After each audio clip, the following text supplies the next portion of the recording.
சொன்னாங்க ஸல்லல்லாஹு அலைஹி வஸல்லம், 3 பெயர்களுடைய துஆவை அல்லாஹ் ஒரு பொழுதும் தட்ட மாட்டான். அதில் முதலாவது சொன்னார்கள் அல் இமாமுல் ஆதில், நீதமான ஒரு இமாம், தலைவர். இவர் துஆ கேட்டால் நீதமாக ஆட்சி செய்கிறார் என்றால் இவருடைய துஆவை அல்லாஹ் ஒரு பொழுதும் மறுக்க மாட்டான், தட்ட மாட்டான், உடனடியாக ஏற்றுக்கொள்வான். இரண்டாவதாக சொன்னார்கள் அல் மதுலூம், அநியாயம் இழைக்கப்பட்டவன். அது முஸ்லிமாக இருந்தாலும் சரி, அந்நியனாக இருந்தாலும் சரி, அநியாயம் என்று வரும் பொழுது அல்லாஹ் அடுத்த கட்டமாக பதிலளிப்பான், அவருடைய துஆக்களை அல்லாஹ் ஏற்றுக்கொள்வான். மூன்றாவதாக சொல்கின்றார்கள் தஅவத்து ஸாயிம் ஹத்தா யுஃப்திர், ஃபர்தான நோன்பு பிடிச்சி இஃப்தாருடைய அவர் நோன்பு திறக்கும் வரைக்கும் அந்த கஷ்டத்தோடு பொறுமையோடு இருந்து துஆ எதை கேட்டாலும் அல்லாஹ் நிச்சயமாக ஏற்றுக்கொள்வான். கண்ணியமான அல்லாஹ்வின் நல்லடியார்களே, அன்பான நேயர்களே, நல்ல ஒரு சந்தர்ப்பத்தை சந்தர்ப்பமாக பயன்படுத்துவோம். இது ஏனைய 11 மாதங்களில் இந்த சந்தர்ப்பம் கிடைக்க மாட்டாது. நிச்சயமாக துஆக்களை அல்லாஹ் ஏற்றுக்கொள்கிறான். குறிப்பாக இஃப்தாருடைய நேரமும், நோன்பு திறக்கக்கூடிய நேரம், சஹர் நோன்பு பிடிக்கக்கூடிய அந்த நேரம் மிக மிக முக்கியமான நேரம் என்றதை நாங்க மறந்துடக்கூடாது.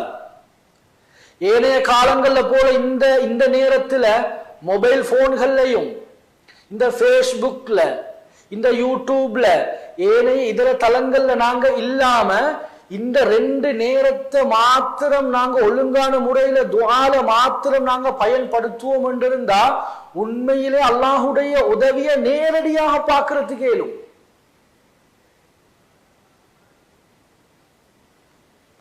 அல்லாமா ஹம்மாத் என்று சொல்லப்படக்கூடிய ஒரு சவுதி நாட்டை சேர்ந்த ஒரு மார்க்க அறிஞர் ஒரு அழகான ஒரு கட்டுரையை எடுத்தெழுதுகிறார்.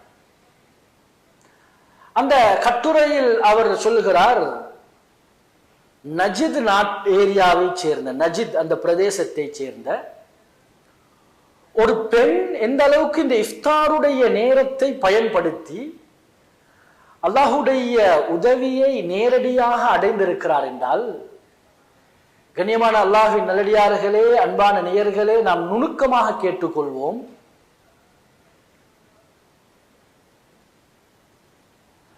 அந்த பெண்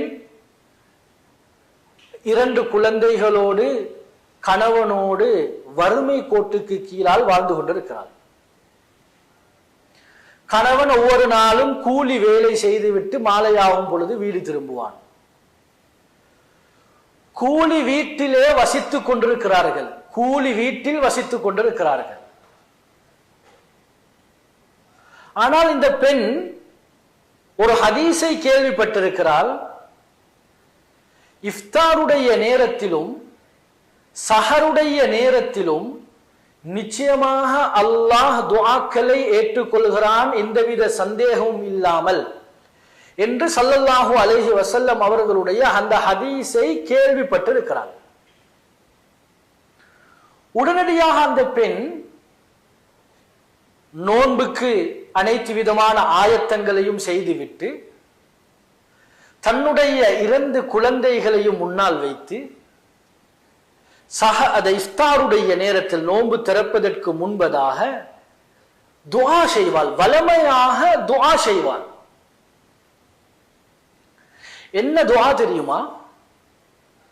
யா அல்லாஹ், இந்த ரமதானுடைய காலம் முடிவதற்கு முன்பதாக நீ எங்களுக்கு சொந்த வீட்டை தர வேண்டும். அல்லாஹ்விடத்தில் மன்றாடி கேட்பாள். அது மாத்திரமல்ல, கேட்பாலும் அந்த வீட்டுக்கு முன்னால் ஒரு ஆறும் ஓட வேண்டும். இதை பக்கத்திலிருந்து கேட்டுக்கொண்டிருந்த கணவன் சிரிக்க ஆரம்பித்து கேலி செய்ய ஆரம்பித்து விடுகிறான். இந்த நஜித் இந்த பாலைவன பகுதியில நீ அல்லாஹு தஆலாவிடம் உதவி கேட்கிறாய், அதே போன்று வீடை கேட்கிறாய், அதே போன்று அந்த வீட்டுக்கு முன்னால் ஒரு ஆறும் ஓட வேண்டும் என்று கேட்கிறாய். இது புத்திக்கு படாத விடயம், இது நடக்குமா என்று சொல்லி கணவன் சிரிக்க கேலி செய்ய ஆரம்பித்து விடுகிறான்.